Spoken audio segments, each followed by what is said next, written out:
Hello everyone, welcome back. Today we're going to be comparing two different types of handguard rails from Palmetto State Armory. Okay, so these are 10-inch Palmetto PX9s, basically 9mm ARs. So let's look at this rail over here first. And by the way, this does come in different length barrels, right, and also different calibers. So with this rail over here, you've got a 5-slot rail in the 5-slot Picatinny in the front, 5-slot Picatinny in the back, and you've got like this little drop over here, which is ideal if you're gonna take like a C-clamp, right? You know, when you look through the glass, right, your thumb sits a little lower, okay, when you look in the glass. Okay, so this drop aids the C-clamp. I find that it works really good with that. This one over here is a straight Picatinny rail across the top. But here's the thing. I would normally expect this to be heavier, but this in fact ends up being lighter. This is a lighter rail. Basically, there's just more holes in the metal. It's more skeletonized. So this ends up being a lighter rail with this one over here. Basically, there's like two levels, right? Top level and a bottom level across the top.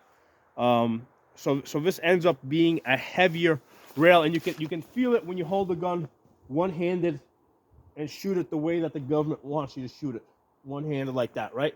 But it's a pistol, right? You gotta shoot it one-handed. That's how I'm sure that's how the government trains their agents to shoot their guns, one-handed. So when you're holding this one-handed compared to this one, okay, this gun is definitely lighter, right, in the front. So it's more, and I don't even know about the overall weight, but it's less front heavy. This gun tends to be more front heavy. Both 10-inch barrels. The gun on this one, I've got the SB4 brace on here. This is a bigger brace, all right, so to try and counterbalance this a little bit better.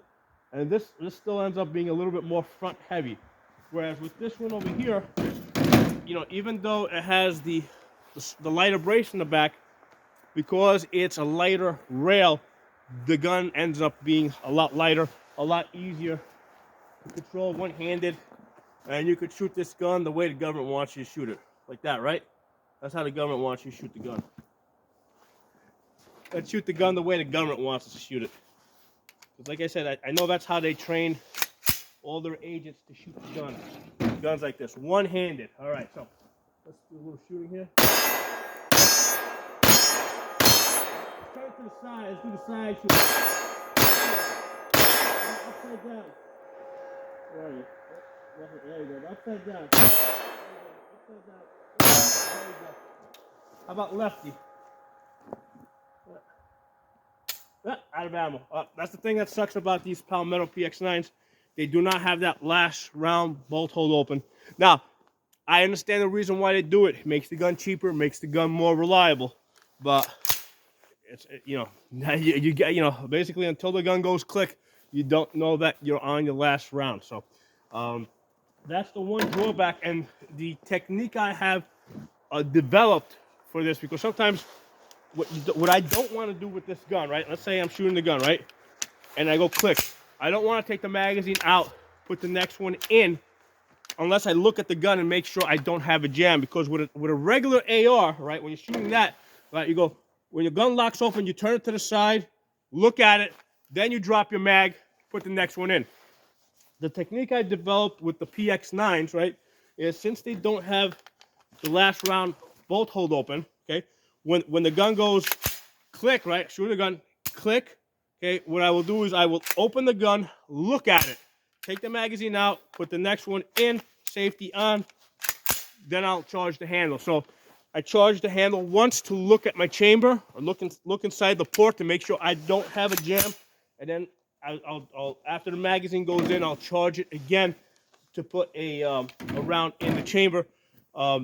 Because I have found that even though it takes like an extra second to do that, on the off chance that you've got, let's say, a round that fails to eject or something, you get a jam of some type, because I use these ETS magazines. These PX9s are very hard on the magazines. I mean, this one's is like a brand new magazine, And you know, I've only been using this for about a week, and I can already see some of the scratch marks on the feed lips. So as these magazines get used up more and more, you're gonna get more and more occasional jams, especially on that last round. Okay, so on the last round, not a big deal, but and what happens is it tends to nose up. So it'll as the feed lips get worn out, it'll nose up, it'll go in, and it'll jam up your action.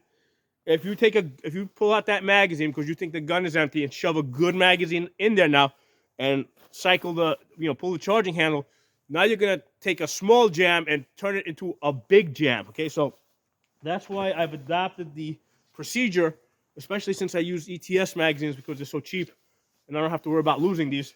Okay, I've adopted the procedure that, okay, when the gun goes click, click, all right, what I'll do is open it up, look at it, put the safety on, magazine out, magazine in, run the charging handle, and then I'm ready to work, okay? So I have found that just works a lot better for me. So hope you guys enjoyed the video. If you're not a member of the channel, subscribe. Hit that bell button so you get notification of new videos I put out.